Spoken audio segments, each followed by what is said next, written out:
is Cash Money Morgan. As you guys may have seen, this is not the loft. Woo!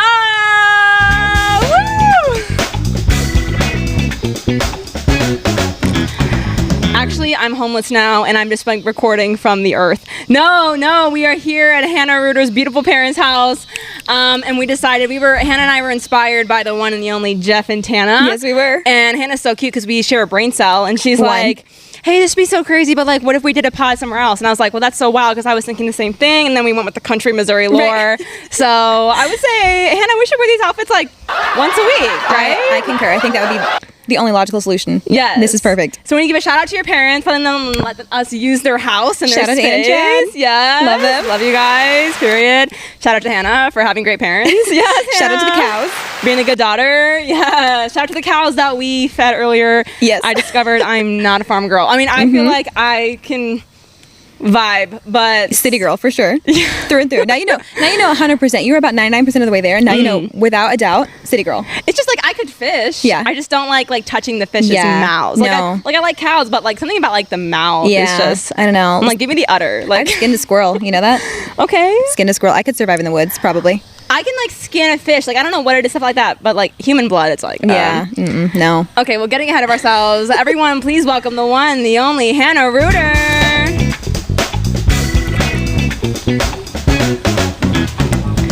Hannah, how does it feel to be my first guest that has been on here? Also, sidebar, we're in the earth. Yeah, in we're the wild. outside, We're so- wearing country outfits, so if you're gonna hear cicadas, mosquitoes, birds, lawnmowers, Cows. motorcycles, you're gonna suck it up because Neighbors.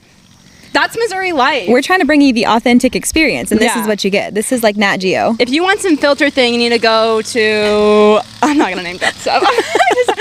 Sorry, Yeah. guys. We're in our non-controversial era. Yeah. Not been canceled this year. Not this year. That was on the vision board. Yes. Okay, Hannah. So you're my first reoccurring guest. Really? Isn't that crazy? Oh, I'm so flattered. Oh my gosh. Wow, that was really that much. No, my Yeah. heart is so warm. I did not know that. That's so Yeah, exciting. you're my first recurring guest, and it's exciting because I'm sure I'm going to have other ones in the Yeah. future. Like my sister, I had to get her back on, but it's exciting. We're back in the weeds, you guys, but it's okay. Sorry, we got a little weed eat action Little going over weed here, but whacker, it's okay because you know, the neighbor's it's- lawn's gonna look outstanding. So I guess that's good. Yeah, and it's like as he's whacking the weeds, make sure you whack out the evil in your life. You know, like keep Look at the weeds in your soul. Exactly. Yeah. Ooh, that's good. That's a bar. Yes. So Hannah, so you were on my podcast last Yeah. June. I had gone back from church camp, and you hopped on the pod. And Yeah. It's just like so crazy, and we barely knew each other because when I was asking you questions originally, it was genuinely because I'm like getting to know you. Yeah, for like the very first time, we had just met Yeah. in May, so that was like our first official, like long conversation, and we had of course a 3-hour dinner the first time that we Right, ever got of course, to know each other, naturally. and that just set the tone for our entire friendship, which is Yap City population us. Yes. But it's crazy to be back here. I can't believe it's been a year. I know, and I think it's as I was like preparing like what I want to ask you and stuff. It's definitely different because bro, this guy out here got me I know. dead, bro. He's That's okay, like though. not wanting us to succeed at all. No, it's okay though because of love. Yeah. But it. Hey, I've been praying for patience. You know, There we this go. is God That's giving so me good. the opportunity to learn patience. I'm Guys, so look happy. at this super cool like bug killer. I'm obsessed with this. Yeah, This is so cute. We are doused in bug spray. Oh yeah, At it's least the an- best perfume. An inch of bug spray on all of our skin. Yes. But when I was originally writing questions for you, I was obviously first getting to know you, and this guys, God's also teaching you patience as well. Yeah. So, but I feared should we start over? No, I'm just saying. I'll edit this out. We're fine. He should finish up soon, hopefully. Okay, it's fine. But as I was writing questions for this time, it was a little bit harder because I'm like, I feel like I know you so much better Yeah, now, yeah. you know? And so having to, but also it's like a good thing too. Yeah, Like, I feel like we jumped right over the like get to know you part of the friendship, and the very first night we're just like, let's cover everything that's like Yeah. somewhat like everything surface level to like medium deep. Yeah. And then since then we've gotten all the way to like the center of the earth. Like we know everything. Like I feel like you and me were like Pamela Anderson and Tommy Yes. when it was like, hey, we met 4 days ago, but like, do you want to get married? Like, Yeah, and then let's they go got Mexico. married. Like that was crazy. Yeah. And I just watched the show, so Equally sorry. as iconic, I would say. Yeah. Slightly less scandal, but that's okay. Yes. Yeah. Way more modest. Yeah. But she was a queen. So Yes, yeah. Okay, Hannah. So just give my my listeners a quick like your resume real fast. Oh, Like, okay. this is you, relationship, business, like extracurriculars. That's a quick Okay. little. This is who Hannah is. So I'm self-employed. I just celebrated my 3-year business anniversary. Woo! Being employed for Hannah. Oh my gosh, honey, turn that down. It's okay. We've got a lot of background noise in here. We got to cancel it out. My business is called Hannah with All Media. It's a social media management and digital marketing company that I started and kind of on accident. You can hear the whole story if you go back to the first episode that we did together. And I'm married. I'm about to celebrate my 3-year wedding anniversary. Also awesome. What else? I'm a huge Marvel fan. If you follow me on Instagram, you probably know that. I love Morgan with every fiber of my being. Let's see. That's about it. What else is there? Your podcast. I do have a podcast. That's a great point. I have a podcast. It's called Our Non-Toxic Podcast. It's like less I would say edgy, cool than Morgan's. Get out of here. It's more just there's less weed whacking. It's more me talking about less background noise, maybe, but it's just a lot more of me talking about my life and problems, and I wouldn't say that's a good thing, but some people tune in, so I tune in like at work. I love it, and I'm like, this is so good because if I don't have time to see you, like I'm like, okay, at least I can like catch You're up on her life. Yeah. And it's also like we podcast about the things that we don't talk about in real life. Yeah. Like when we hang out, you don't tell me like, man, when I'm at the gym, like, and my legs get sweaty, and like this one, you know what I'm saying? Yeah, like, that doesn't come up when we hang know. out, and so I like. It is nice because it's like the little stuff that you just think, which I don't know why I think strangers are more inclined to hear that and enjoy it than you are, but it's for some reason like the list of things that I make to put on the podcast are just so out of left field that I think they're anecdotal and funny, but that's neither here nor there. I just no, I'm the same way though, because it's like your internal thoughts, and when you're like doing on a podcast by yourself, it's like a solo pod, you're just kind of like me to the universe, but then when I'm hanging out, I'm like, Hannah doesn't need to know that I have a fear of eyeballs, and then I get scared when I watch Monsters Inc. Like, truly, and it's crazy like the avenues that you'll take whenever you're by yourself talking, because there's no one to check you, there's no one to be like, like you're not getting visual feedback that what you're saying is like a little bit off the rails, so you just kind of keep going, and then I don't listen to mine back. Like yours are edited better than mine, girl. Mine, I edit the intro song and the outro song. That's it. I color correct a little bit. Hannah, I make more mistakes. No, like by mistakes, I'll like say things that I'm like, ooh, that could get clipped in a bad way later. So I'm like CJ, clip out like 4 to 8 minutes. That's so smart. No, sometimes I don't even process what I say. And my mom, sometimes she'll send me like wholesome quotes that I've said. I'm like, that came out of my mouth. I said that. I love that. Or people will be like, you should make those t-shirts like iCarly and put on the quotes that you do. Oh, they wouldn't be as funny. Like they put stuff like eyeball butter. I don't think I have quotes like that. Oh my God, that was really good for Off the Dome, bro. I watch a lot of iCarly. That probably is the actual like Penny T slogan. Oh my God. I go through an iCarly phase about once a year, so I'm brushed up on my lore. Okay. Okay, that's fire. So Hannah, obviously, as we were saying earlier with the weed whacking, okay, but also like that's kind of iconic way to start the podcast. Like name something more Morgan Pagel than like that. Like drinking a LaCroix. Yeah. We got the weed eater in the background. We got the golden hour sunset. Woo! How beautiful. We're live, laugh, loving. Yes. Yeah. Oh, we spoke too soon. Like rodents and certain things that, things always come back. Yeah, Anyways, so Hannah, last time I had you on the podcast, we really dived deep about like what you said, like your business and get to know you and stuff like that. And so I kind of want to start like where our friendship is at right now. Like I feel like when I think about what's happened in my life this past year and like what's happened in your life, so much has happened this past year. Yeah. And like for me, I just wrote down some like adjectives that I feel like happened in your life. It was like you traveled a lot. True. You went through some hardships. Also true. You got some awards. You caught a lot of vibes. Many vibes. And you're also now like a solo podcast host. Yes. And so that was just like some top things that I'm like, okay, we could unpack some of that. Well, what's crazy is I feel like our situations, even though we're in different like ish life stages, it's so crazy how parallel everything has been. And whenever we first met, I thought it was insane that we were so like-minded, and I've talked about this on my podcast before where I thought you would not vibe with me because you wouldn't think I was cool because you just seem so like effortlessly chic, cool girl, and I was like, I don't think you've seen any of my high school No, I keep mine under lock and key. There's like, you have to give a blood oath to see any of my photos prior to like 2020, and I probably should up that date. I was the lead boy character in our school play. It's okay. we all have our past. Like the peak of puberty. Yeah, it builds character though, but I think it's honestly crazy. Talk about being confused. I'm just kidding. No, God is good, and I knew exactly who I was. Amen. I feel like it's just crazy because we've had so many different things. Like, obviously, having the podcast is the most natural thing, but then with you leaving your job and going to start your own business, it's been so odd. Because then we introduce ourselves at networking events, and we're like, "Oh, this is Morgan. She has a podcast and does social media." And they're like, "Oh, hi, I'm so and so. Who are you?" And I'm like, "I'm Hannah. I have a podcast. I do social media marketing." And they're like, "Okay, that's great for both of you," but I mean, obviously we have our differentiating factors, but everything we've been going through, it's just crazy how God can bring us together to kind of hold each other's hand and like go through all these hard seasons, even though they're not the exact same thing, but man, we've just been through it together. I know, and it is so crazy because obviously like you are married and I'm single and we kind of like do different things, but I feel like I just like relate to you a lot of times like better than some single people or whatever. You know, I'm like, it's weird how we connect so well that like you would think I'm not like a regular married person. I don't know. Honestly, you're not. Like, no. Most are like, sorry, we're leaf blowing. This man said rent was due. He's leaf blowing the grass. I didn't think that was like the grass is. Remember in Selena Gomez when she was in that like Cinderella and they were like vacuuming the driveway? That's a deep cut. I like that. That was like ingrained in my brain. You know what? This is great. No, it's okay. It's vibes. City girls up. Country girls up. I'll take a selfie first. Yeah, take a selfie while we're waiting. Yeah, we're vibing out. This is the Tanner and Brooke Lord. This really is. Okay, so Hannah, so you traveled a lot. I did. Pretty much like last time we did the podcast, we were like podcasting and Live Laugh Loving, and then next thing I know, you were like on buses, on airplanes, on trains. Bus, train, club, another club. No again. Well, yeah. At the point of us podcasting, I was in like the calm before the storm. I just didn't really know it yet. So last year I took a contract and I had never done any travel work before. All my social media clients had been based out of Springfield. And whenever I took this contract, it was kind of like, would you be down to do social media content for this conference down in Dallas? It's a week long. And I, of course, am always down for anything that is going to pay me money. So I quoted it and they accepted and it was so exciting. I couldn't wait to go.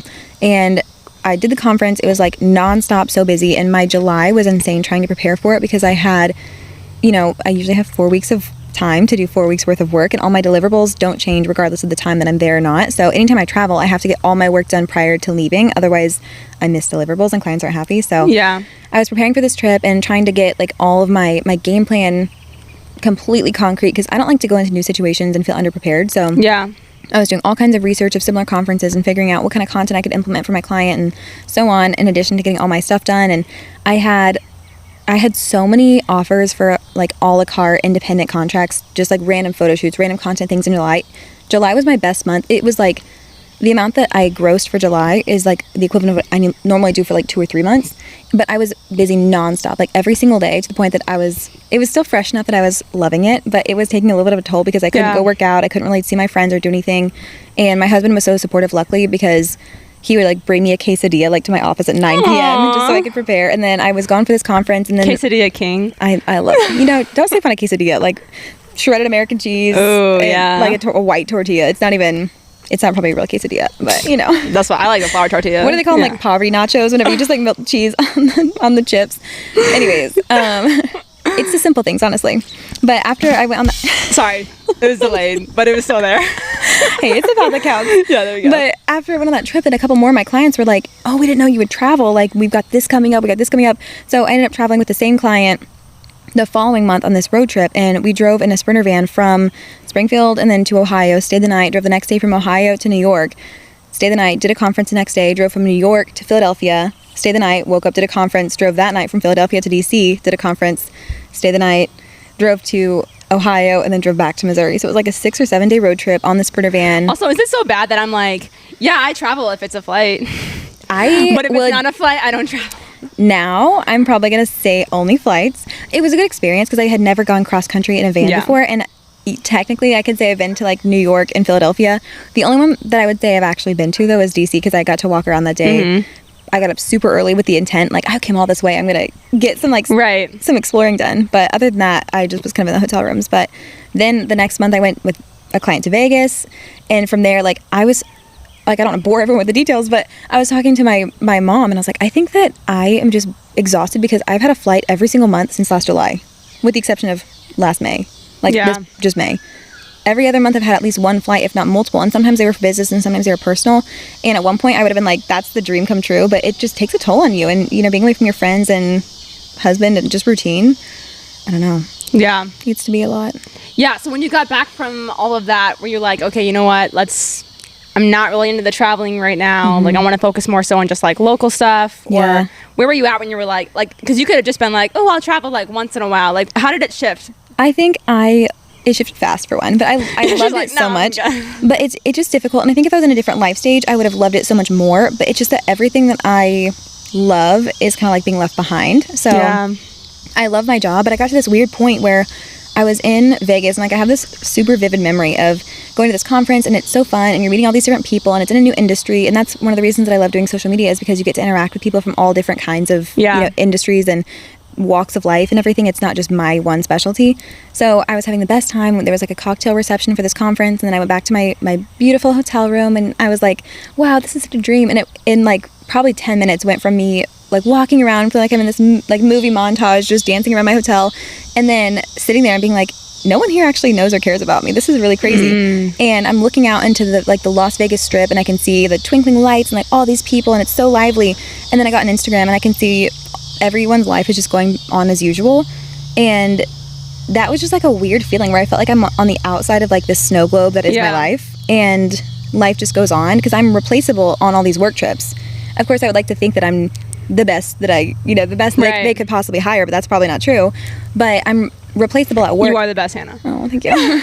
But you know what I mean? Like, they could hire somebody else to like make content for them, but I'm not replaceable at home, and I didn't like that life kind of just continued on. Yeah. So that's why I wanted to stop traveling for work as much. So yeah, it's actually funny you say that, because obviously, you know me, I'm like such a Europe person at heart, and like I want to travel really bad. And I feel like if you had to make a list of like pros and cons, that's like the only thing on the con, really. It's just kind of like you have so many experiences and things that people like don't understand, especially when you're overseas. But then it's like you come back and like people don't, there's not a pause button. Like you come back and people have kids and like life goes on. And I feel like that can also be like hard to adjust. And the routines like grow together around where you used to be. So whenever I was gone all the time, either I was gone or I was like gone in theory because I was so busy. I was wrapped up in my office all the time. I just wasn't present in people's lives anymore. And then you can like, just like a little garden, like kind of grows around this one empty spot. And I was like, oh, it kind of just grows around you. And that's really sad. Yeah. And it wasn't anyone's intention. I never felt like anyone was doing it on purpose. It just, the routines, people get used to you not being there. And it was really sad. So I loved it, and I loved the experience. And I think there's not enough that I can say about traveling solo and just the experiences that you have when you're with other people, but it's not like your regular routine. No one's checking in on you because they're not your people that you're traveling with. It's just you. So I definitely got like closer with myself in a weird way, which is good. There's a lot of growth there. Yeah. But I went to the Avengers exhibit in Las Vegas by myself. And my mom was like, you did what by yourself? I took a cab there. I just really want to go. Yep. You're preaching to the choir. I'm like, take a flight too. Like, I know. Well, I met the head of security in the Palazzo because I made a faux pas in the casino. I was walking because I went to get a midday coffee, as you do, and someone was playing craps, and the dice fell off the table, and I went to go grab them. You're not supposed to do that because it affects the outcome, because even if they like fall across the aisle, it's like magical dice. I'm like swapping them out. But then the casino guy comes up with like his big canine, and he's like, oh no, ma'am, let me get that. So he takes it and gives it back to the guy, and he's like, you're not supposed to do that. And I was like, oh, I'm so sorry, I'm not up to speed on the casino etiquette. I'm not a gambler. So we're chit-chatting, and then he ends up walking me back to the conference, and he's telling me about his dog, Tango. The dog's name is Tango. Name dropped. All right. I follow her on Instagram, Canine Tango. And we were having this whole conversation just about, like, Vegas and the craziest things they've seen, and then we got to talking about, like, aliens, and then he came back to the conference, and everyone's asking, like, oh, what, like, who have you arrested? And long story short, we got into the conversation about sex trafficking, and this is actually really sad, but it's interesting, where they were saying that hardly anyone goes missing from, like a bachelorette party or a girls trip or a family trip or anything, because sex traffickers profile young girls, and they'll look for things like a wedding ring, or if your phone background has a photo of you and someone else, like family or husband, because there's someone that would look for you. So they look for people who are like, there's no ties to someone else. And the fact that if you had like even just a Polaroid photo in the back of your phone case of you and your mom or something. I need to change my wallpaper right now. Yeah, that's what I was saying. Like, that's a freaking palm tree. But like, I wouldn't have even thought of those things. Like, of course I have my wedding ring on, but like my background says Stark Industries. Like, it's not it's not anything that's going to deter a sex trafficker. But that was very sad. And on the one hand, I was like, oh, I guess that's a sharing, but how tragic, you know? We can't even touch on trafficking because I know it's close to your heart. Yeah, it's like a huge thing. But that is wild. And safety is very important. And so I'm glad you met somewhat. It sounds like a safe guy. Tango's father. Tango's owner. Tango's dad. Yeah. Tango's caretaker. So I have so much to ask you. But since we're on the topic of social media, and I feel like we were chatting about this the other day, like, there's so many pros and cons of social media, because I feel like we love it, right? It's vibes. But then also, like, I know coming back from church camp, I just feel like I see so much stuff, and to me it's always like you come back from like a moment where you feel so filled, and it's like, ugh, like none of it matters. You know what I'm saying? Like, it's a thing where it's like, okay, you have to always be doing like creative things, always be researching, like always be trying different things, but then also having this like authentic, genuine element of it. And also it's like, at the end of the day, you know, it's also like we're not brain surgeons. No. Like if we don't do our job, like it's gonna be okay. Yeah. You know, and so it's like this dance of what we do matters. It's important, it's effective, but also when you need to take time away and like vibe out and just relax and be in the moment, like that's important too. So like how do you deal with I guess like new creativity and also like burnout and that kind of thing, because obviously like you have clients as well and personal and podcasts, so I know like I'll funnel a lot into my podcast and then be like like on my personal a bit more, right? But I feel like you go hard at all of it. I definitely don't feel that way, so I'm happy somebody does. No, I feel like it's crazy because I had imposter syndrome really badly a couple weeks ago, last night, probably like an hour ago. But I was honestly struggling just because I feel like social media will get me to the point that I'll get online and then I'll see people that are, first of all, pushing their business way more. Then I'll see people who are doing way more with their podcast, you. And then I'll see people who are like really on their content. I'm like, does this feed even match? Like, I love it. It's so authentic to you though. It's just goofy goober vibes, but I'm like, okay. Well, you know how it is though. Like you look at somebody else's, you're like, wait, maybe mine shouldn't match. It's not cute, whatever. But then I'll see somebody who's like really on their fitness grind, and I'll see somebody else who is pushing into their outfit content and like they're making the most creative, amazing reels. And I'm really into like VFX, but I haven't pursued that in a while. And I'll see people that are doing the most creative, awesome things that I really want to learn, and then I feel like I'm slacking in every single area, even though all of these people are only specializing in one thing. When I scroll, now I feel inadequate in 10 ways, you know, and all those people are only good at their one thing, and I just can't pick my one thing. So then I'm comparing all of my 10 things, you know. It's very difficult. And like one thing I'll say to that too is like, as a consumer, I don't like the things that are the one thing. Like when I see someone that's an account that's just fashion, like I follow TikTokers that I'm like, I love this girl's hair and her fashion sense and everything, but it's like a business. Like I'm following you because I'm influenced by your fashion and stuff like that. But it's not for them. Oh my gosh. It's not for them. And so I think that's the thing is like, you know, like you can blow up as an influencer or content creator for something like a business, like a fashion, like an effects kind of thing. But when I look at someone like pigeonholed. Yes, when you look at someone like Tana Mojo, we're so bad because Tana be out on YouTube. But I think she's very authentic. Like you can be like whatever, but or Sadie Robertson. She's famous for like who she is. Yeah. Exactly. Like who she is. Like even Sadie Robertson, like other people too. It's like they can do a podcast for 5 years. Like they can start multiple brands because people like them. Yes. And like their brand transcends just the one thing. Even Alex Earl, you know about Alex Earl. Right. She's on the Alex Earl lore right now. I'm just like so impressed with everything she does, but I'm not going to get on that tangent right now. But I think that it's crazy because her personality, and similar with Alex Cooper, like they can transcend just the one thing they started with, because everyone wants to see what they're doing on a day-to-day basis. It's not anymore just like the salacious podcast or the Get Readies with me. They want to see everything that they're doing because their personality is so captivating. And I think the thing that is burning me out with social media is the fact that everybody wants to be an influencer. And that might sound cliche because like, girl, you have a podcast and you're posting all the time, but I don't care that everybody wants to be an influencer, but it seems like everybody's trying to follow the exact same pattern of how to be an influencer with like, and this is like no shade to anyone, but the Amazon storefronts, like there's so many Amazon influencers, there's so many people that are following the exact same things. And when I get on TikTok, it's like CapCut template. It's somebody saying, here's 10 ways to grow on Instagram or TikTok and everything. And then you scroll again and it's the same exact formula. And it worked for some people, which is great. But then people who maybe that's not their most authentic way of representing themselves and their content are rinse and repeating it just for the sake of trying to get views and virality. And that's where it starts to lose me, because I would rather see 10 different ways of, you know, somebody doing a video sitting in front of their mirror getting ready versus the exact same like da-da-da-da-da-da-da-da. And it's very hard to be creative, and I struggle with that a lot of times too, which usually results in me not posting a video. But I think that's where I'm getting the burnout from, is because it doesn't feel like anyone's creating authentic content. It's like everyone's creating content with the goal of just getting the views. And I think that if I had to choose, you know, getting 1 million followers, which now we got an airplane flying overhead. I love it. We got Maverick out here. City Girls But I feel like if I had to honestly choose between having a ton of followers, I'm like, that's Delta. I don't even see it. I don't know where's that. I can't see it either. Something's pretty though. But I feel like if I was faced with like two options, and one of them was to continue having like my little 6,000 followers that like engage with my content sometimes, and then people having like don't act like it's not a slant out. No, but I have great followers, but it's like it's not a ton. It's just like engage, and then people who like 100,000 followers, but I had to continue making content that didn't feel like it was personal to me. Then it wouldn't feel fulfilling. Even like for a while, I was like, I'll try and grow, and I was using hashtags and trying to create more like along that vein, and I wasn't didn't like it. Yeah. So I know I'm kind of like rambling, but as dumb as it sounds, like we'll watch my own videos and be like, that was cool, like that was funny. Yeah. And I don't care if it gets no views and it tanks. I'm not using hashtags. Like I'm kind of just putting it out there for fun. And that's how I've been fighting burnout, is creating content that I genuinely want to rewatch or create. Yeah.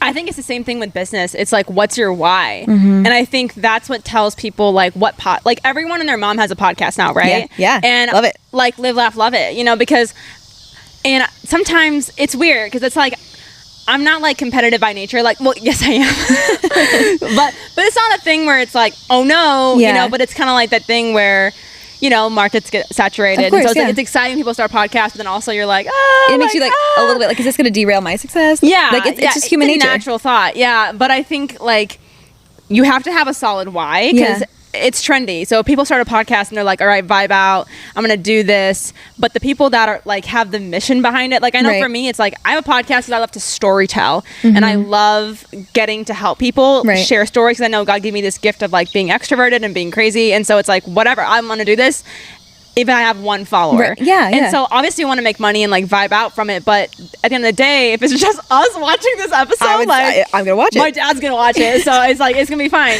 But I think it's like, what is your why? You know, I think that for me, it's always been the creative outlet. Like I've liked to make videos even before social media was really a thing, and it's not, because I feel like it sounds holier than that to be like, I don't care about the views, but no, I mean, like, it's been a long time coming. Like it truly has been a journey. I don't know if it's been the same thing for you, but I wanted that for so long, and I feel like I went through all the different phases of like the blogger posting where my whole aesthetic was like super saturated pink, like it was atrocious, and I hope it never surfaces. But and then I went through a Photoshop era where everything, I'm like, why did no one tell me? Like my friends must have all despised me at that time, because it looks like my skin is made of like actual clay. Like this isn't, it's not good. And now I feel like my content, I think it's funny, I think it's cute. I like looking at my page because it's full of so many happy memories, and nothing is meant to like do numbers. Even with my podcast, I could be pushing it so much harder to maybe make it go further, and that is one of my goals, is to lean more into it, because it's something that I'm proud of. And now that we have, you know, I have more established direction, I should be doing that. But it's truly just because I love to create. Like I love to make videos, and sometimes it'll pivot straight from like a fitness video to like a Spider-Man video to a fashion video, but those are just what I love to do. And that's what people are attracted to. Is someone that's real. You know what I'm saying? And like, you have real passions and they're niche. Like, I love ping pong. Not every chick on the block likes ping pong. True. I can't do it. Don't like it. No, but it's like, we have the things that we like. And I think people, you either relate to it. Like, I have a coworker who's deathly afraid of eyeballs. Like, we connect so well, you know? But so it's like, you have so many friends too that love Marvel as well. So it's just kind of like, because I made them. Like they just got tired of me being like, you have to watch it. And then finally like, fine, okay, I will. So they just like humored me basically. So, I have the best friends in the whole world. We just gotta get you addicted. 2 quick podcast questions left. So has there been a podcast that's been your favorite so far? Like episode or podcast that I listened to? Episode. Ooh. I don't know. It's hard to say, because it's a hard question to answer. I know people always ask me, and I'm like, I don't know. The thing is, you're asking me questions, and I haven't given you a single concise answer yet. So you ask me a question. Let me give you a 4-part answer. Okay, so I would say, I love it. I'm gonna go in order of like least good. So I liked the era. Brie and I did like an eras episode. Brie is my former co-host, and unfortunately she had to bow out of the podcast because she's got 2 little babies and a killing it, super successful business. So she had to go and pursue all her 18 other ventures, which is amazing for her, and she's so successful and amazing. That said, she's not with the podcast anymore, but one of the episodes that we did, we went through like our eras, and it was just like a fun walk down memory lane. So, and I think it was cool because we met each other as adults for the first time. So it was just cool to walk back through all the different things. That was really fun to do, and kind of like a creative thing, because it was when, you know, the eras tour was popping off, as if it's not still. And then I think that it was really fun to do. So that was like the least favorite on the favorites list. Yeah. Yes. Correct. Okay. Just how to make sure. Bottom of the top list. Correct. Bottom of the pyramid. Yeah, exactly. I love obviously all the guest episodes, just because you get to interview so many different people. Yeah. So that's not really an answer. But then I also think my second, if I'm moving up the ranks, I love all the solo episodes, because I get a little bit better every time, I think, because I get a little bit more comfortable. But it's something that I never wanted to do, and I was so which is so odd to me, because I mean, I get it. The first time I ever did a solo, it's so awkward. I like literally was like, I'm embarrassed that I'm gonna talk for an hour, but also like you can't even figure out. I don't know if you had the same issue. Maybe it's just me, but I had like an issue with my breath, like figuring out how to like pause and take a breath. because you want to like fill the space. And then I kept talking, and I was winded from talking so much and not giving myself like a pause to breathe. It was a disaster, but I feel like I've gotten better. So it's been fun to explore that and like slowly lose the self-consciousness from it. Yeah. So, but the irony is that I can podcast for like an hour and a half. Like I think my record is like 70 to 80 minutes straight. It's amazing. And I don't cut. I just keep going all the way through. Just keep talking. But I can't do like a get ready with me. Like I filmed one yesterday because I'm like, I need to tell a story, and I think this would be a fun medium to do it. And I felt so uncomfortable, and I don't know why, because that's an oxymoron. I get it. But anytime I literally post anything on TikTok, I'm like, this is so cringe. Like, this is so, I don't know what it is. And I'm like, Morgan, just try to be funny. Like, be yourself. But I get so scared because I'm like, anybody could see it. Yes. And I think I'll post something, like I'll go through like my post 2 years ago, and I'm like, oh my gosh, like jail time, like who let me post this? Exactly. You know, because I think it's always going to be. It's like anywhere on the internet, and like anyone can see that doesn't even follow you. So I feel like it just gets so in my head. But I'm like, man, whenever I blow up and get so famous, it's gonna be so embarrassing. No, it always does. Like it's like probably like an 8-month lifespan, and then I look back, I'm like, ooh, that wasn't cute, that wasn't funny, but that is what it is. Yeah. But if I may get serious, I feel like my first favorite episode, it wasn't actually my favorite episode because I hated recording it, but I recorded an episode about the miscarriage that I had in November of last year, and I really didn't plan to release it. It was more of like I couldn't talk to anyone else without crying, so I'm like, I just have to get all my feelings out. So I was like, I'll just record it, and then, you know, if I release it, I release it. If I don't, I don't. And I recorded it like 2 or 3 days after I got back from the doctor, and it was like very fresh. I ended up releasing it because I just felt this call like on my heart to put it out, because if I hadn't had so many women in my corner telling me their stories and supporting me during that time, I don't know how I would have continued to move forward. Yeah. So part of the reason that I was able to, you know, not put all the blame on myself and really spiral down a dark hole was the kindness and the openness of the women around me. So I felt like if I have benefited from that, I should pay it forward by putting this episode out. Because what if someone doesn't have that same support system? You're so mature, Hannah. I mean, like, you need to give yourself some credit, because that's like the way that you're thinking those thoughts, like just in that quick time frame, is pretty crazy. I don't think I can take credit for that. I think God probably put a little something on my heart, but that I just listened. That's the only thing that I did. Yeah. But I ended up putting it out, and I wish that I could like convey the impact that it's had. I get messages. That was November, and now in July I still get messages, emails every single week. I get YouTube comments. I get, because my email is in everything. Yeah. So I get emails all the time, like big paragraphs. I have messages constantly, and it is a little bit heavy to continually kind of go back to that place and read them. And I also, like, my heart aches for the number of people that are going through that situation, and especially people, I think, will seek it out when they're in those first few weeks where the grief is like the strongest. But it's so humbling to feel like God has used me for that reason. And I just kept praying at the beginning, like, if this can help one person, then I will feel okay about. Yeah. Like, I can go through this pain, and I'm not going to like it, and I'm not going to accept it, and I'm not going to be happy about it ever. But if I can go through it and help somebody else as a result, then I can come to peace. Like, I can make peace with it, I guess.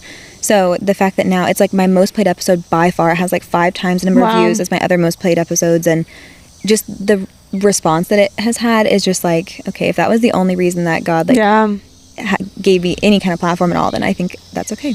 Yeah. And it's crazy how that can be a ministry. Like, what we do, you know, is we obviously are the mayors of Yap City, but it's also like the episodes that we feel called to do, and the ones that we like drag our feet because we're like, we don't want to do this, but God's like, but I gave you this platform, I gave you these skills, I need you to do this because we can help save someone's life or like something, you know, whatever it may be. And it's definitely, it's weird, but I'm so like proud of you, you know, and I know I feel like you, not that you hide things well, but it's so hard to like look at someone so like cheery and vibe out and then like think about you being sad. Like, you know what I'm saying? So I'm like, oh, I mean, that's great. That means I'm doing a good job.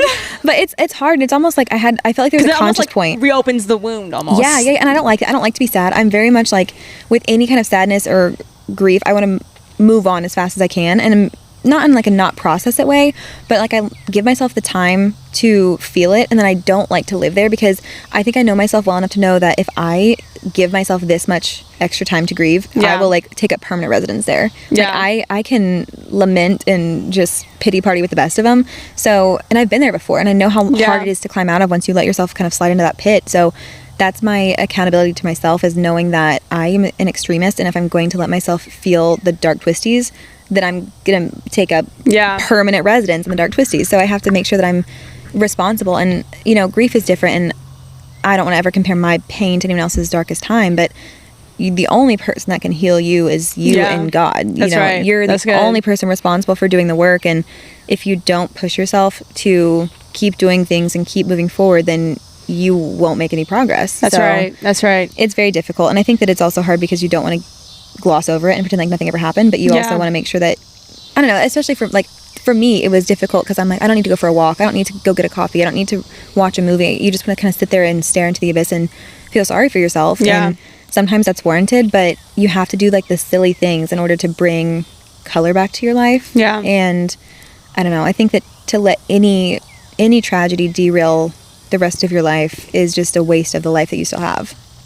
And I think it's I think the key thing that you mentioned too is knowing yourself. Because I'm the kind of person that has to yap things out and like feel my pain. Like I have to cry, I have to like be in it, I have to like whatever it is, the amount of heartbreak, I gotta feel it. And then after that it's like, all right, you felt it, you have to start having these new habits, and stuff like that. And so I think it's important, whether you don't like maybe you just move on, maybe you just don't ever talk about it, whatever it is, you have to know yourself and how you process, because if you don't process, that crap doesn't go away, you know. And it's just difficult because I think I much rather be the person that somebody yaps to.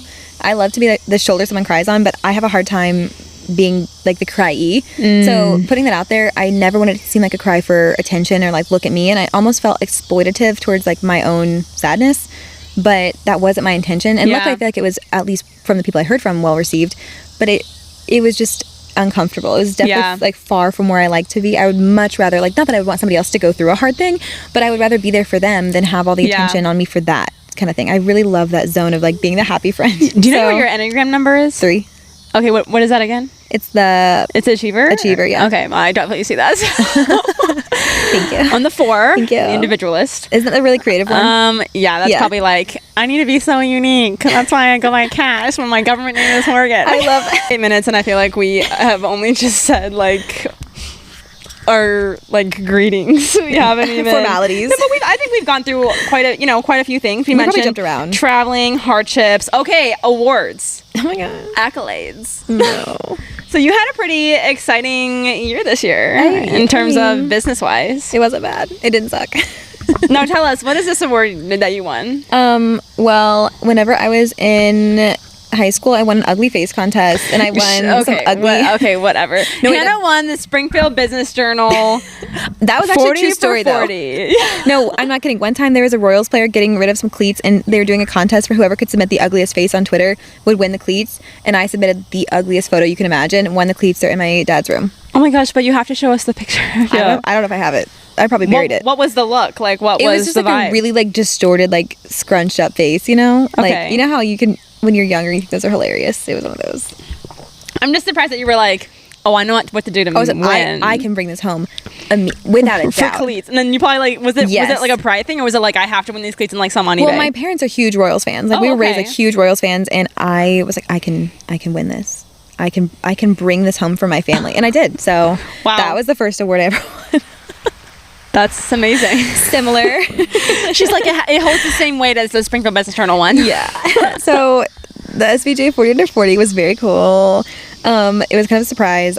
I was nominated 2 years, the last year and the year before as well, but I didn't get it. So I really didn't have my hopes up, because the way that it works is that you have to be nominated, and they send you a packet that you have to fill out, and it's like an essay. And you fill out like your age, your name, your occupation, and they'll have questions like, give us 3 examples of how you show leadership in Springfield, Missouri.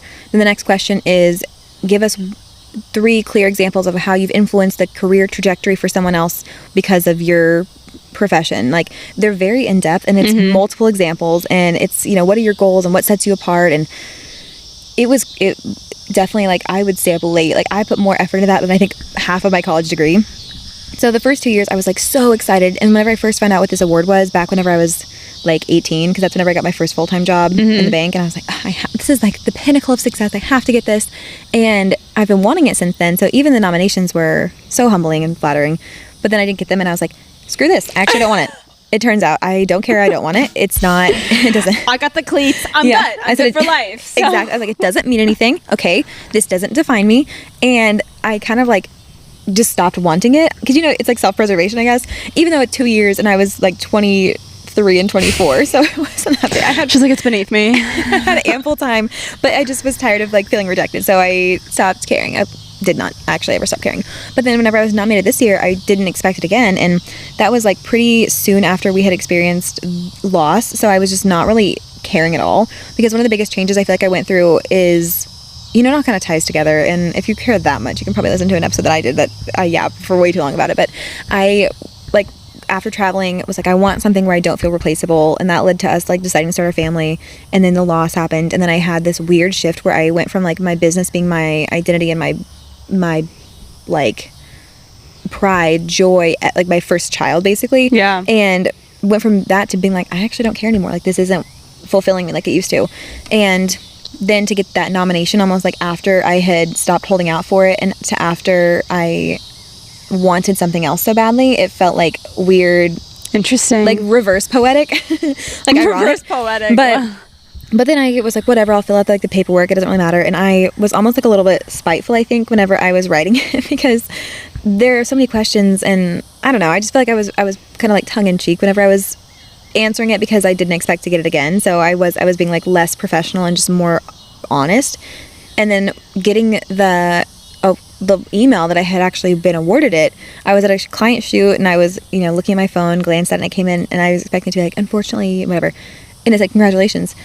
And I was like, oh my gosh. So I read it and I was like hugging my client and they're like, what's going on? I was so happy. I called Austin. Like, it was just like, oh my gosh, this is, it was equally for like 25-year-old me now getting it as it was for 18-year-old me that set that as a goal. So it was just so amazing and I'm so thrilled and whoever nominated me, thank you so much. But it was very fun and it was just kind of like surreal and fun to get to cross that off the list. And you know, just that is what it is. Yeah. Why do you think you got it this year versus the other years? Like, just do you think it was just like more experience you've had in the past couple years with clients and nonprofits and stuff? I think so. I mean, every year my experience, like you said, is compounded and I've been able to add more things to my resume and I've always been very heavy on the volunteerism. So that has been like one of my strengths, I think, resume wise. But then this year getting to say like the names of big clients I've gotten to work with and I think the array of things that I've done has grown probably. So I probably was more qualified this year than 2 years ago when I had first started my business. So no, it's amazing. And to get that at 25, I feel like is so inspiring for thank you. Any woman. Well, I will say I felt very out of place whenever I was there and I'm watching like a pharmacist go up and get theirs and then a doctor and then, you know, all these people that have PhDs and I was like, oh, I make TikToks for a living. But so, I mean, you know, it's when you know marketing, you know marketing. Yeah. So, I mean, these people, they know what they do, but they're like, hey, I don't know how to grow a brand. Yeah. You know what I'm saying? Yeah. That's clients true. Still need to get clients. So that's true. Actually, I take it back. On period. But it was honestly so cool. There were just so many amazing people in Springfield, and I'm happy that there's a community that recognizes so many different types of professionals, and it wasn't relegated to just like the corporate sector. So I'm glad they extended it to creatives as well. Yes. Now it is time for rapid fire questions. Woo! And guys, Hannah's killing the game. I don't know if my brain's gonna work that fast. We're deep, we're vibing out, but you know, we're out here in this cornfield. Miley Cyrus cornfield. The cow pasture. Sorry, I think any country thing just blends together for me. It's fine. Whatever. There's like literally no corn. Hey, we're in the booties. Corn. Yeah. The telephone wires that are crossing. Like we're out here in the pasture. We love it, guys. This is not as country as I'm trying to be. Well, yeah, my hair is puffy. I love it. Live off, love it. I'm never going inside ever again. Never again. I'm just gonna stay. Like I said, I'm homeless right now. I'm just kidding. No, I'm playing. Camping in the woods. Rapid fire number question. Remember, when I say rapid fire, this means like Hannah and I are gonna be like fast with it. Okay. Question number 1. Favorite time of the day? Morning. What time? 2 a.m. Okay. Why? Because nobody's bothering me and I could be on my phone. Okay. Biggest weakness? Thinking everyone cares about me and wants the best for me. Biggest strength? Wanting the best and caring about everybody else. I love it. If you weren't what you did for your job, social media slay queen, what would your job be? I would want to be either an author or a visual effects artist for like a Hollywood like action movies. That would be really sick too. Putting explosives in movies. Oh, this is my this is actually my favorite question right now, like just in life, is I've been asking people like, what's your ideal like lunch table? So like mine is, I'm obsessed with Lil Yachty. Like I think he's the funniest TikToker ever. Oh, he's so cool. So I'm like, me, it's like Lil Yachty, Steve Carell. No, Morgan, the way I thought you were talking about, I was seriously about to say, okay, it's going to be a patio table facing like a beautiful view. I want an umbrella, but I want to feel the sun. I thought you literally meant... This is where you can tell the difference between single and married. I thought you meant like, where would your ideal table be to eat lunch? I'm like, She's like, ochre mahogany. And I had my answer lined up. Okay, fine. I'll tell my people, and then you tell your table.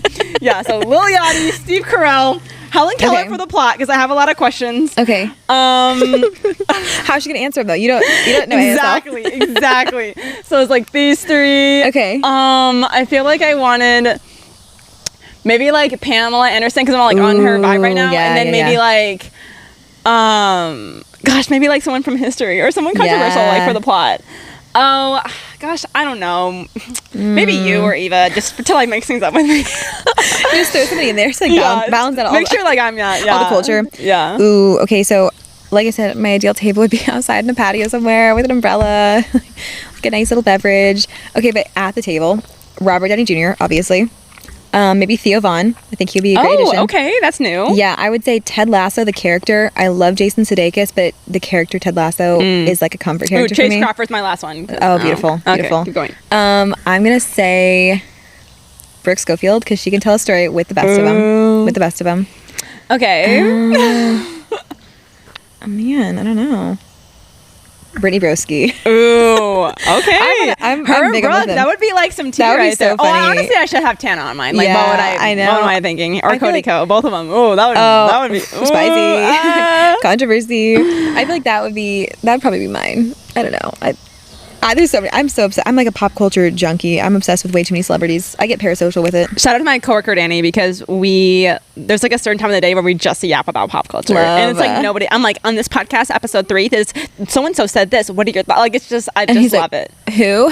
No, I love it. I love it. Shout out to Danny. 2 last questions for rapid fire is okay. This is one I kind of made up on my own. I'm ready. What's your make-a-wish? Ooh, to meet the Avengers, duh. I want them in costume. Oh my I want them to all show up. I want TMZ. They're taking pictures, obviously. Okay. Like the same thing as every 8-year-old boy wants. Yeah. That's it. I feel like mine would probably be to just rent out like Atlanta to the Bahamas and like invite all my friends. We're like, just a real, that'd be fun too, I guess. Mary Kate and Ashley, 14-year-old Morgan Lord. Yeah, that would be pretty nice. Holiday in the Sun. Hey, that would be my close second. That wouldn't suck. So. All right. What is something that you feel like social media does not capture about you? Ooh. Well, I mean, I pretty much post all of it online. Something that's maybe like I guess for me, I'm trying to think about something that maybe that would be for me. Well, I have a hard time being serious online, so maybe like my serious side, because on the podcast I will be, but for some reason there's a disconnect between like the people that follow me on Instagram and the people that listen to the podcast. It's the Venn diagram is like almost a circle. So it's not that different, but for some reason, if I'm posting something on my story, it's really hard for me to be serious, like to take myself seriously. And I know that's not always a healthy trait, because like, be a grown up and be serious. But when I'm talking to myself and I'm recording in the studio by myself, it's a lot easier for me to just bear it all. And I'll talk about my insecurities, physical insecurities, emotional insecurities, and like where I'm feeling inadequate. I'll talk about me being sad, like literally having heartbreak. Yeah. Then on Instagram, I'll post like mood with the dumbest photo you've ever seen, and that's as deep as I'm somehow capable of getting. So I feel like if you only follow me on Instagram, you probably would be surprised to learn that I actually have more depth than just the surface. Is that something that you like? I mean, you've mentioned earlier that you are very like lighthearted, and and maybe like being deep also does sometimes get sad. So is that something like, do you like that your Instagram's that vibe, or would you like want it to be? Yeah. No, I don't want to get deep. Well, even like it's so crazy though, because every time we hang out, you're so deep. But I'm also like, I feel like I am the chick that like, when I'm sad, I'm like, guys, I need 4 years, please. I love a deep conversation. Like, I love to talk about like, why are we here? What's the meaning of this? Where are you searching for meaning? Like, whatever. Yeah. I love to talk about that, but for some reason, like. Sorry, I just wanted to hold it. I used to be afraid of lightning bugs really bad, but fireflies? Well, yeah, because my neighbor kids were mean and they used to put them on me. So I'm cool with them. There's so much like trauma. You're like so much trauma. Like slowly dumping. Yeah, I slow drip it. No, I don't want to be more serious online. Okay. I'm comfortable with putting 8 memes in every Instagram and that's post. like your outlet, and I think that's like I like that. You know, everyone's got their thing. Period. What do you feel like? Oh, actually, there's so many great questions to ask Hannah. So it's just okay, like fashion inspo. So Hannah and I, we both love vintage. Yes. Definitely, I feel like I'm more like everything I wear, my brother wears. Like we are interchangeable closet wise, but like I need Evan to step his game up so I can do the same thing.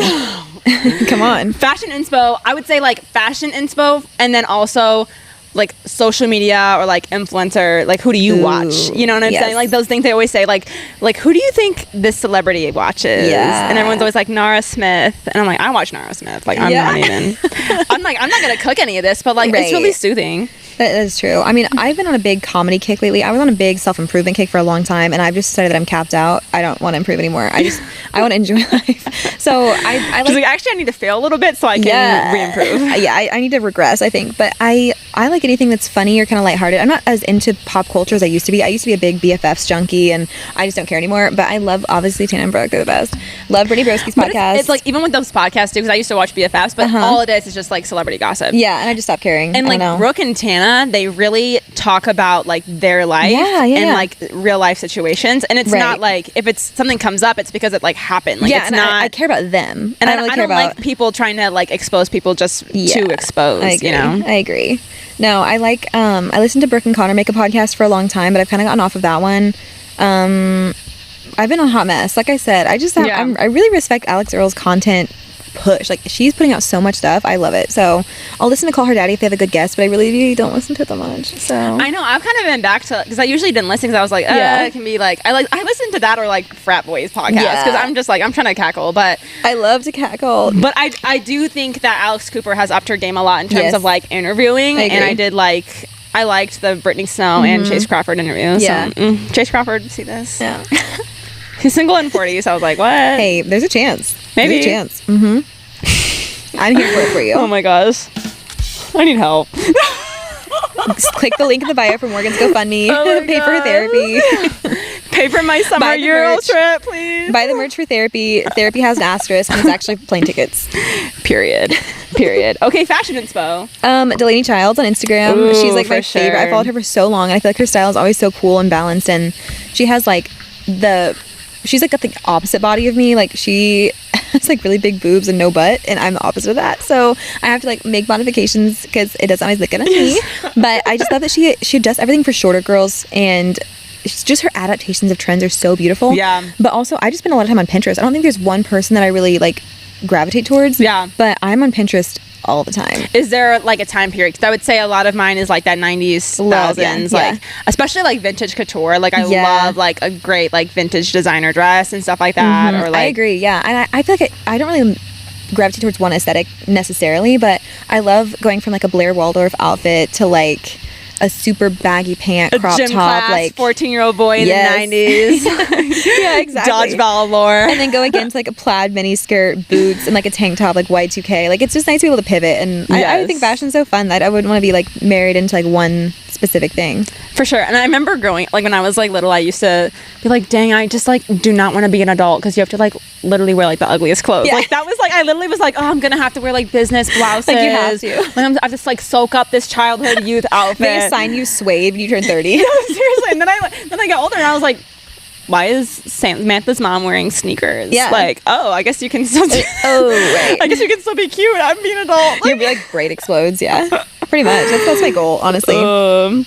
Wild. Okay, so a question, since you are married, like, and obviously you're like a younger, I mean, we're like 25, so I guess we're mid-20s. Yeah, child bride. Yeah. But also I feel like as someone that is so busy and like does have friends that are married and single, like I feel like you do it very well. Thank you. So what would your advice be, like, you know, you're obviously you're a business owner and your husband's a business owner, like what's your advice for couples that are like constantly on the grind and busy but also like wanting to thrive in marriage, you know? Ooh, that's a great question. Well, first of all, I did my homework.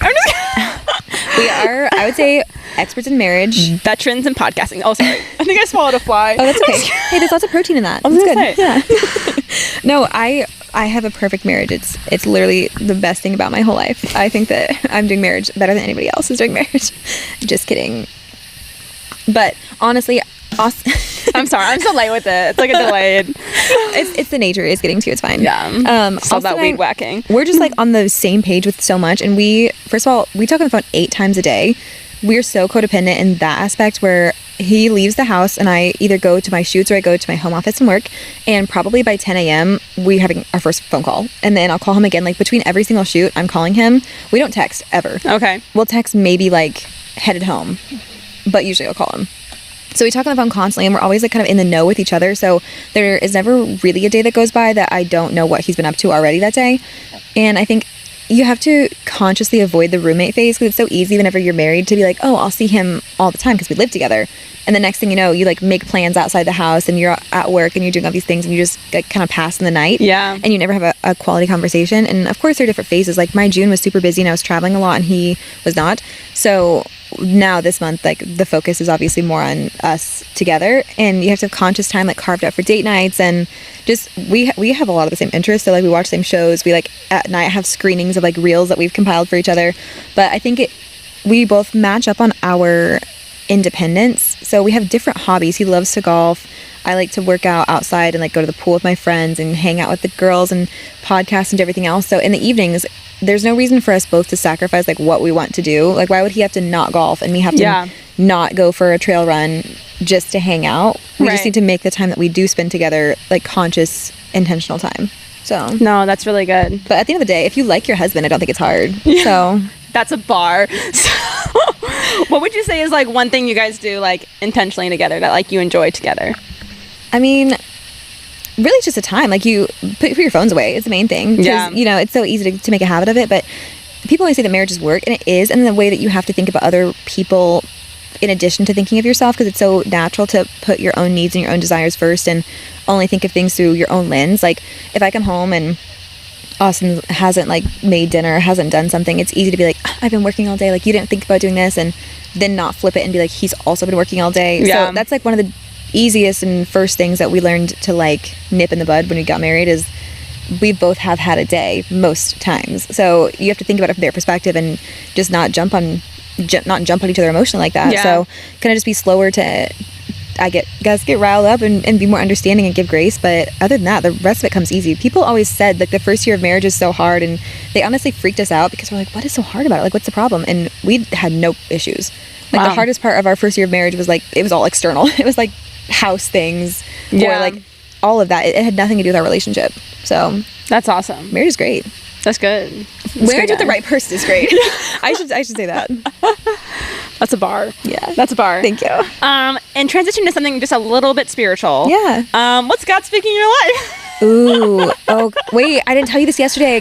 I'll show you now. Oh, of course you can share with me now. Mic'd up, brother. It's kind of like, back on the same train. So obviously after the miscarriage, we've been like struggling. That's been our main like prayer is that we'll be able to get pregnant, and you know, it's been a whole journey and talking to doctors and blah, blah, blah. So the other day I was having like a really hard time just because it feels like every time I turn around, I get on Instagram, someone else is pregnant. Literally, Margot Robbie and Gypsy Rose are both pregnant. Like Margot Robbie? Yeah. I didn't know that. Literally, I know. I know, Jip. I was like, I know. Girl, Jippity. But it's like, it almost feels like a joke at this point. I'm like, okay, so everybody's going to be pregnant right now. But everyone around us, and like, I had a couple friends that found out they were pregnant at the same time that I did that are having their babies like right now. Like one of them just had her baby, one of them's about to have her baby, one of my best friends is about to have a baby, and it's kind of just like all around me. Like every time I turn around, then somebody else is, and somebody else is, and then there's clients that are pregnant, and it almost just feels cruel at some points. Yeah. So I've struggled with, you know, anger at God and being like, we've been saving money and like we love each other, we have a house, like we're ready, whatever. And you can't logic your way out of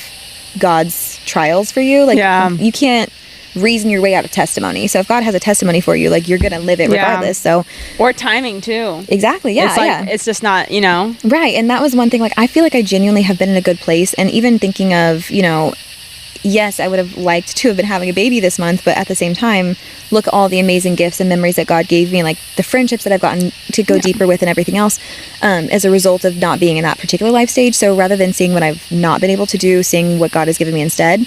But I was having a really hard time the other day, and just like I hadn't cried honestly in months, and I just, because I'm not a crier, so but then I like was like breaking down and crying at Austin. I was like, it's just not fair. Like it's so frustrating. Like I don't feel, this is like, how many more am I gonna have to see? How many more announcements? How many more things before it's my turn? And I also want to like acknowledge, I know I've been like trying for less than a year and I'm young and all those things. There are so many women that have your had. emotions are valid. Like that's. Oh, thank you. But I mean, it's like you can't compare someone's trauma. Yeah. You know what I'm saying? Like you're but I allowed also to know, feel that way. You know, so many women have been dealing with longer journeys, and my heart is with them too. So I don't want to make it seem like mine is the worst. But I had this Bible plan that I had been neglecting that I started in April that I just stopped reading. Like I'll read my daily verses in the Bible, but I stopped this plan and just kind of left it in the Bible app. And the next day I was journaling and writing, just being like, just give me a sign that you're with me. Like, just give me a sign. So then I went to this Bible plan and I was like, I'll just pick it up and finish it. And the verse that was for that Bible plan said, "Very truly I tell you, you will weep and mourn while the world rejoices. You will grieve, but your grief will turn to joy. A woman giving birth to a child has pain because her time has come, but when her baby is born, she forgets the anguish because of her joy that a child is born into the world. So with you, now is your time of grief, but I will see you again and you will rejoice, and no one will take away your joy. In that day, you will no longer ask me anything. Very truly I tell you, my Father will give you whatever you ask in my name. Until now, you have not asked for anything in my name. Ask and you'll receive, and your joy will be complete." So I seriously read that, and I started bawling at 8 a.m. And I sent it to my mom, and everything from like, and this is the verse talking about Jesus being crucified, but the context that I was able to read it in is like, I'm weeping and the world is rejoicing. Like everyone around me is pregnant, everyone else is celebrating, and I'm the one that's still weeping. So the fact that this is the verse that God gave to me that I've read 1,000,000 times, like in this context, I've never felt more seen. Wow. And even just like a woman giving birth to a child has pain because her time has come, but when her baby is born, she forgets the anguish because of her joy. Like obviously the verse is about physical pain, but like when I have a baby, all this is going to be out the window, you know? So I seriously was like, I had this wave of peace come over me, and I just felt so like, okay, God sees me, and that might not mean that my prayer is answered this month or next month or this year, but God has not abandoned me, and you know, there's a reason for this. And of course I was like, okay, God, I'm asking for this in your name. But at the same time, you know, if it's not the time, it's not the time. That was just like a huge word that God spoke over me this week. Wow, Hannah, that is amazing. Dude, God is so good. And it's just like, just being like, I weep when you weep, you know, and it's like, I love you and I got you. And even I was telling you yesterday that like my kind of part, like I'm struggling with like being content. Yeah. And it's even in our small group, it's like we go around and we ask every person, and we're all going through a season. Yeah. And it's like, I could be like, I want to travel so bad. You want a baby so bad. So-and-so is fighting depression. So-and-so is, and it's like, we all have this individual thing that we all think is the best for us and our time. And this, like we're all going through our own waiting season. Yeah. Whatever it is. Exactly. And, you know, and it's just so crazy how God can be like, I need you to wait.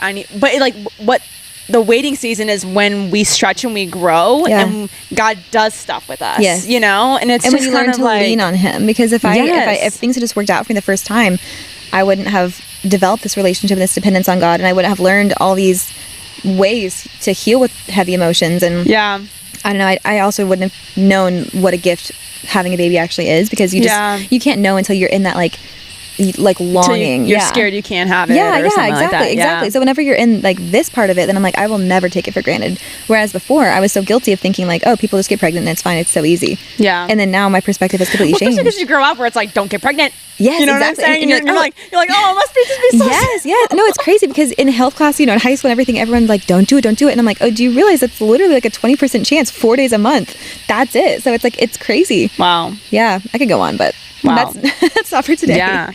No, that's huge. And I think one thing I listened to a podcast today, and it was good, and it was talking about how hope and gratitude can often help with healing. Yeah. And I didn't know that. I mean, like, I think, like, I know right now in my own journey, like, God is like, I need you to be a light to these people. And it's so crazy. Like, I'll just be like praying for them and like praying for them and praying for them. And then you're like, this isn't the life I want, or like blah, blah, blah.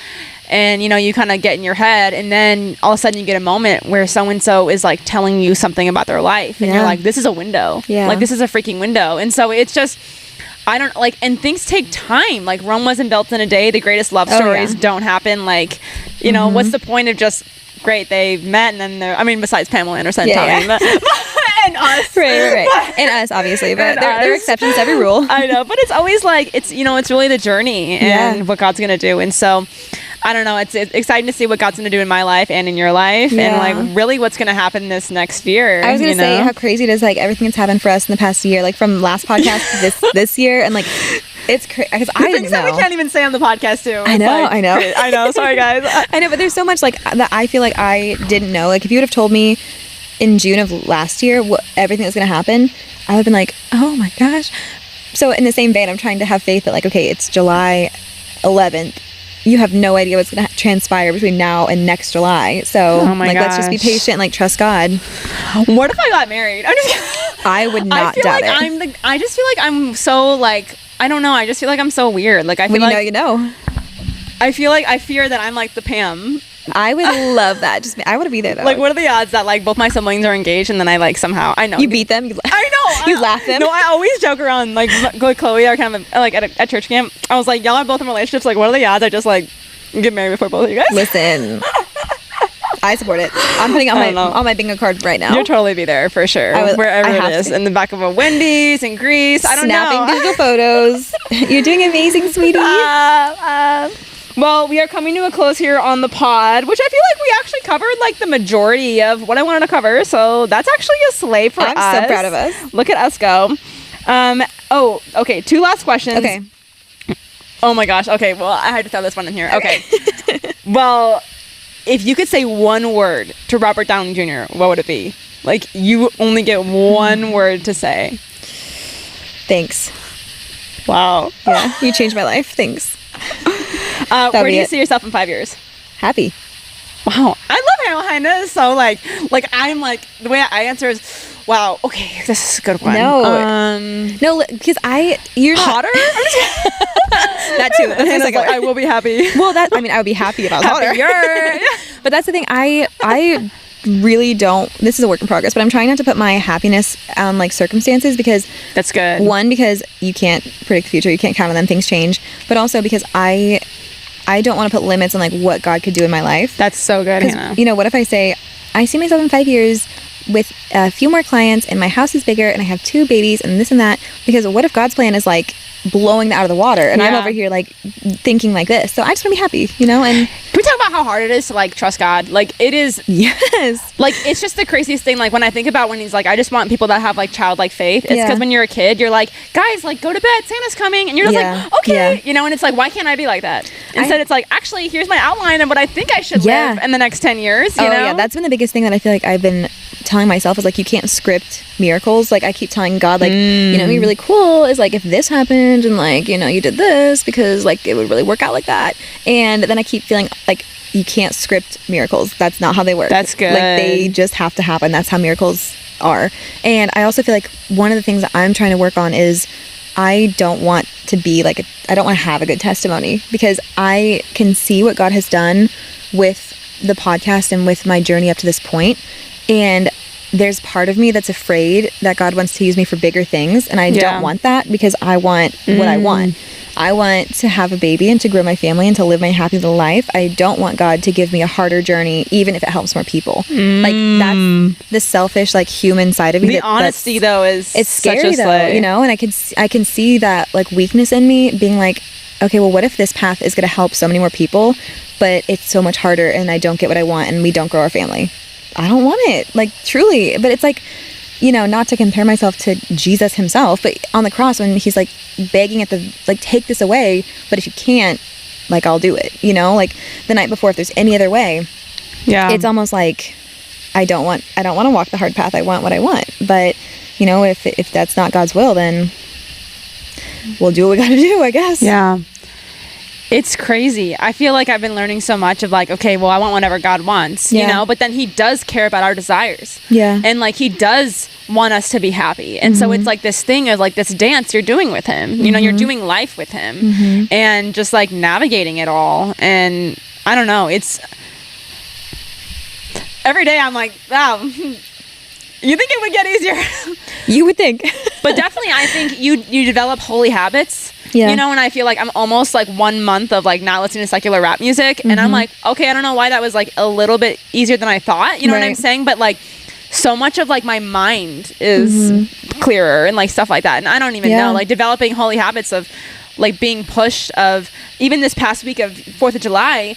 I'm like 3 people's accountability partner, which I'm not trying to like be out here, but like 3 different girls, 2 girls asked me, and then I had a connection with one girl at church camp in the sense of like, we had similar stories, and I was like, I feel like I need to be your partner because you said you don't have many Christian friends, and it's like 4th of July week, none of us got to really chat. And the way that I literally was like, I can feel a difference in myself. Like, I literally feel unhinged. I'm like sad. I mean, like, I'm just, versus every day on my lunch break, I'm praying over these girls and they're praying over me. Like, it's like this code of protection. And so, like, you're just doing ministry with people and like you're sharpening each other. And so, I don't know, like, it's just this thing of like getting to talk about, you know, your pain point, my pain point, knowing God's got big and mighty plans. He knows our desires. He has the best plan. You look at the Bible and it's like Sarah and Abraham waited so many years to have a kid, and they were so old, you know, and yet they had the promise, and then God's like, will you sacrifice it? This huge thing you waited forever for, like, will you sacrifice it, you know, as a test? And so it's just crazy how, you know, God's like, I'm a loving father, but I'm still your father, you know? And so, sorry, TED Talk. Amen. Nobody, chapel credit, nobody. Hey, what she said. What she said. As we end every podcast, favorite song, favorite quote, and what do you want your legacy to be? Obviously, you've been on the pod before, so if you can make them deep, you can make them live, laugh, love, whatever your vibe is. Okay, so my favorite song has been She's a Rainbow by the Rolling Stones. Okay. It's just like a happy montage song. Oh, girl, you're trying to get into that concert. Like, I know. Well, I'm glad you're prepping for Monday. But it sounds like it's just like a happy, like, literally sounds like the beginning of a movie, like a movie montage. I love it. My legacy, I just want people to remember me, like, making them feel warm and fuzzy. Like, I want people to remember their encounters with me as positive, like, even if it was little teeny tiny. So I'm just kidding. yeah, someone's like, actually, no, I don't like being around fire. No, I mean, like, whatever it is, it could be positive in like a deep, impactful way. That'd be great. But also, if it's just like, oh, like, she was nice. I hope it's just like a positive impact on people. Yeah. So far, so good, bro. Hey, thank you. Yeah. I don't want to hear anything to the contrary. And then the quote. Ooh. And it can be like whatever's on the top of the dome too, like. Oh man, that's probably dangerous. Let me quote Ted Lasso. Also, that song I got from the Ted Lasso soundtrack. Okay, period. Big Ted Lasso kick. His whole thing is like, be a goldfish. Like, forget the bad stuff. Like, don't hold grudges. Don't let them weigh you down. So, and it was like in the context of sports, but like as a character, his whole thing is always like, forget it. Like, forgive and forget. That's it. And it's simple. So that's what I've been like trying to do. Even in daily life, like, you get stuck in traffic, you get cut off, your coffee is slow. Like, be a goldfish. Forget it. Like, all that happens is you let these negative things like compound, and you just get depressed and anxious and stressed out. So I'm trying to just be like a little goldfish and forget everything. So that's really good. And last but not least, 1 year of friendship, what would be your Yelp review? Ooh, I would say 5 stars, 2 enthusiastic thumbs up, and would repeat the year. We'll be renewing for another year. Another membership. Yeah. Okay. We'll be renewing my membership. Well, thank you guys so much for listening to the podcast. Love you guys. We're in the heat of summer. I still want to do a camping trip, boating vibe. We're Count me out for that. I'll do the boating trip, but don't put me down for camping. We're basically camping right now. Yeah, I've had enough. But I love you guys, seriously. I love your support. I love that you guys share the pod. And remember, just the best thing you can do is, if God's putting something on your heart, just obey it. You know, obey it, because you do not know the difference it can make. So, love you guys, and remember to always keep on keeping up with cash. Okay, bye.